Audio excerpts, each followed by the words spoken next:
अनीश जी हिमाचल से। राधे राधे। राधे राधे महाराज जी।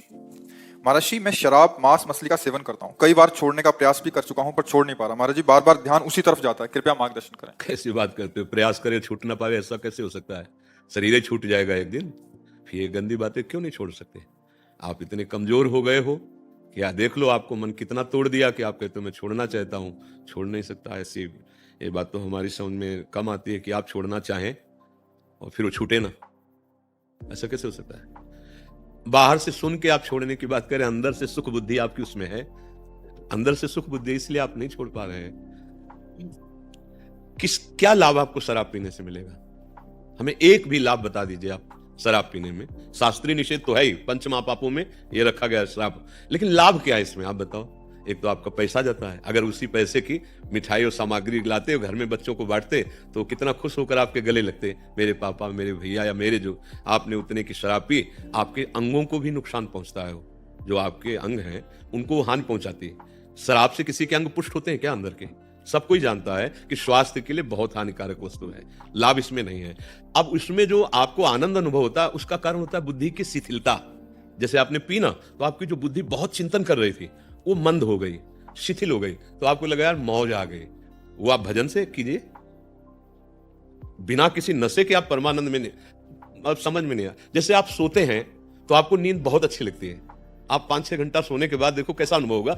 हाँ, ऐसा अनुभव होगा ना। क्या खास बात रही? 6 घंटे संसार का चिंतन नहीं किया। उससे खास बात ये रही कि बुद्धि 6 घंटे संसार का चिंतन नहीं की, इसलिए वो सुख का अनुभव कर रही। तो जागृत में भी ऐसी अवस्था की जा सकती है कि भगवान का चिंतन करते हो सद्भावना से आप, तो देखो 6 घंटा आप जो नींद लेते हो उसमें जो आपको सुख मिलता है, वो संसार का चिंतन छोड़ने के कारण है।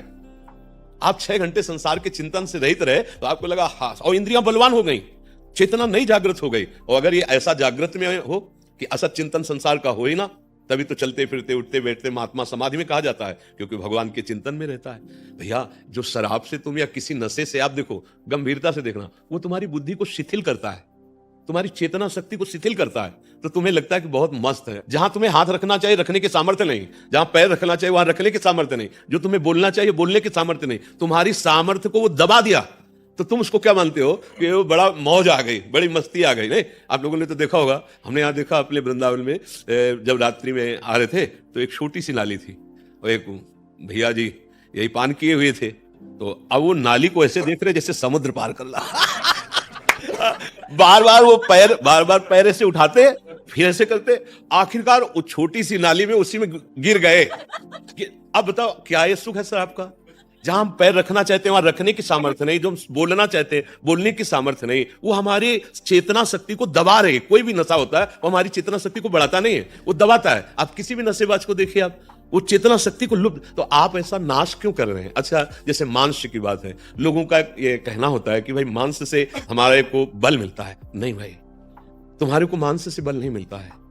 तुम्हारी एक भावना बन गई है, दूसरे के शरीर को काट कर खाकर तुम बलवान और प्रसन्न हो सकते हो, ऐसा नहीं। हाँ, दो हो सकते हैं, या तो हिंसक पशु या राक्षस। आप दोनों में से अगर कोई है तो हमारी कोई बात ही नहीं है आपसे। अगर आप राक्षस नहीं है और आप हिंसक पशु नहीं है तो फिर ये नहीं। आपके संयम में जितनी ताकत है उतनी ताकत किसी भी खाद्य पदार्थ में नहीं है। संयम से रहिए, और नमक रोटी भी खाएंगे ना आप, तो आप पुष्ट रहेंगे, आप प्रसन्न रहेंगे, आप मुस्कुराते नजर आएंगे।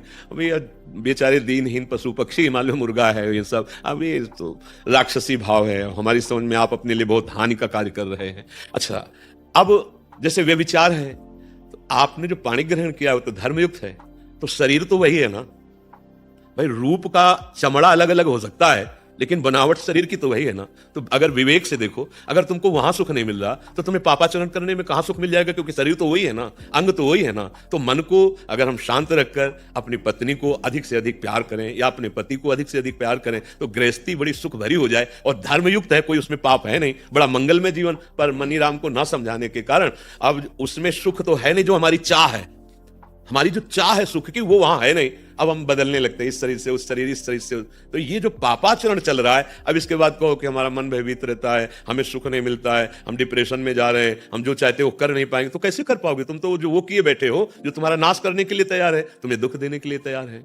तो इसलिए हमारी प्रार्थना है, अभी अवसर है, अभी संभाल लीजिए अपने आप को। ये शराब, ये मांस, ये सब सच्चाई से, ईमानदारी से, गुरु कृपा बल से चल रहे हैं। कोई पापाचरण, कोई गंदी बात, कोई छल कपट, कोई नाटकबाजी नहीं। हर समय हृदय आनंदित रहता है, क्योंकि प्रभु साथ है ना। अच्छा, मरने का भय लगता है तो हम उसके लिए तैयार हैं, क्योंकि जिससे जो भयभीत करने वाली बातें हैं वो गुरु कृपा से है नहीं, तो लगता है शरीर छूटेगा। और जिसके लिए जीवन भर भजन किया उसके पास जाना है, तो डरना क्या यार, उनके पास जाना है ना हमें, तो हमें डर है नहीं इस बात का। तो ये हम बातें इसलिए आपको बताते हैं कि ये आप भी तो धारण कर सकते हो। बिल्कुल नहीं भाई, हमारी प्रार्थना मानिए, छोड़ दीजिए, नहीं तो फिर प्रकृति आगे दंड देगी, तब आप छोड़ देंगे। छोड़ना तो सब कुछ यहां पड़ेगा ही, तुम कुछ छोड़ो या ना छोड़ो, सब कुछ तुम्हें छोड़ना है। देखो, बाल्यावस्था छोड़ के जवानी आई, जवानी छोड़ के बुढ़ापा की तरफ कुछ पकड़ पा रहे हो क्या? सब छोड़ रहा है ना तुम्हें। तो अगर पहले से छोड़ दोगे तो बुद्धिमान हो जाओगे, भगवान को प्राप्त कर लोगे। जैसे कोई चद्दर हमारा छीनेगा, हमें पता है गेट के बाहर, तो हम पहले उतार के हाथ में रख लेते हैं, ये ले लो भाई, झगड़े की जरूरत नहीं।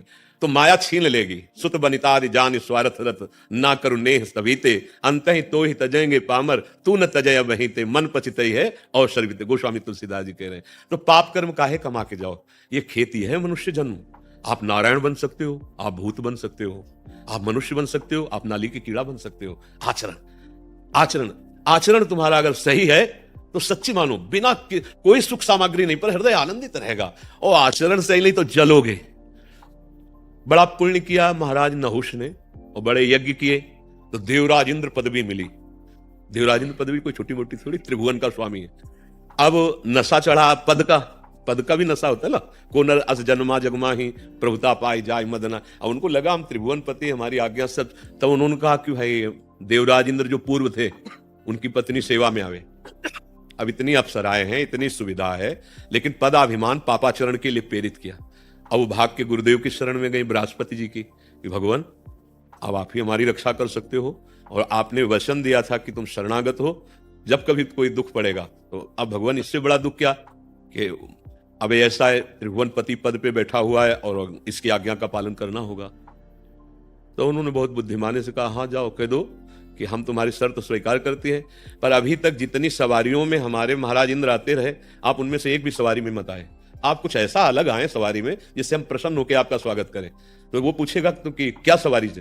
बोलो तुम ऋषियों की सवारी करके, ऋषियों को से पालकी ढुला के आओ। बोले सर्वनाश की जड़ यही होगा उसके, वो अभिमानी समझ नहीं पाएगा, वो मारा जाएगा। ऐसा ही किया। सची जी गई और कहा कि हम आपकी जो आज्ञा गई थी उस पर विचार किया है। तो कभी एरावत पे देवराज इंद्र आते हैं, कभी विमान पे आते हैं। हम चाहते हैं आप ऐसे सवारी पे आओ कि आज तक कोई इंद्र ऐसा किया ही ना हो, तो उसका आदेश कीजिए। तो आज सप्त ऋषियों की पालकी जो तो और उस पर बैठ करके आओ और शीघ्र आओ आप, हम आपके मिलन के लिए महल में इंतजार कर रहे हैं। अभिमानी आदमी पापाचरण करने वाला ये जान नहीं पाता कि मेरे नाश का कारण क्या है। अब जो जगत बंदनी ऋषि है उनको पालकी में आज्ञा कर दी जोतने के लिए, तब वो तो देवराज की आज्ञा है। अच्छा, इतना व्याकुल हो गया कि कहा सर्प सर्प सर्प। सर्प माने होता तीव्र गति से चलो, हाँ जल्दी। लात मारी ऋषि के मस्तक पे, कहा सर्प। बस लौट पड़े और कहा कि नीच पापी, तू त्रिभुवन पति पद पर बैठ करके और हम ब्रह्म ऋषियों को पाल, जा सर्प हो जा। तो 10,000 वर्ष तक अजगर योनि को प्राप्त हुए। कहा देवराज इंद्रपद और कहा अजगर योनि। तो देखो, पापाचरण पराई स्त्री के लिए तो देवराज इंद्र पदवी से गिराकर अजगर बना दिया। और हमारी दशा क्या होगी? हम तो कुछ ही नहीं है। वो तो पुण्यात्मा पुरुष जो त्रिभुवन पति है, इसीलिए कहा गया। ये हर एक बात पर ध्यान दीजिए। आप शराब पीते, आप मांस खाते, आप पराई माता बहनों की तरफ गंदी, भले पैसे वाले हो तो पैसे से अधर्म किया जाता है कि धर्म किया जाता है? देखो, गाय घास खाती है, दूध ठाकुर जी बना देते हैं। उनको दूध चाहिए क्या? उनको रबड़ी चाहिए क्या? उनको नारियल चाहिए क्या? यार, उनको तुम्हारी पवित्रता चाहिए, तुम्हारा प्यार चाहिए। जैसे आप 1 किलो सेव लिए और घर में गए और अपने 4 बच्चे, अब चारों बच्चों को दे दिया। अब एक बच्चा दौड़ के आया तुम्हारी गोद में बैठ के और तुम्हारे मुंह में पवाने लगा, तुमको कैसा लगेगा? दिया पापा ने ही है, पर पापा को जब पवाया तो पापा क्या करेंगे? उस सेव को अपने हाथ में ले लेंगे, उसको गोद में बैठा लेंगे और स्वयं पवाएंगे। ऐसा ही भगवान का भोग लगता है। तो दियम वस्तु गोविंदम, तो आपने दिया है प्रभु, आपको समर्पित हो, वो बात अलग हो गई। ऐसा नहीं कि तुम पापाचरण करो और फिर भगवान को भोग लगा दो या मंदिर में जाके नारियल चढ़ा दो या धूप बत्ती अगरबत्ती। जितनी सुगंध है भगवान के श्री अंग की सुगंध के एक अंश के बराबर भी नहीं। उसमें तुम्हारा जो भाव है कि प्रभु आप प्रसन्न हो जाओ, तो वो अपनेपन से प्रसन्न होते। नाम जब करो, किसी से आशीर्वाद मांगने की जरूरत नहीं। ये गंदे व्यसन छोड़ो, खुद देखो परमानंद में प्रभु तुम्हारे हृदय में बैठे। भगवान कोई लोभी लालची व्यक्ति थोड़ी है कि माल छलाओ तो तुम्हारी तरफ और माल ना छलाओ तो ऐसा ले।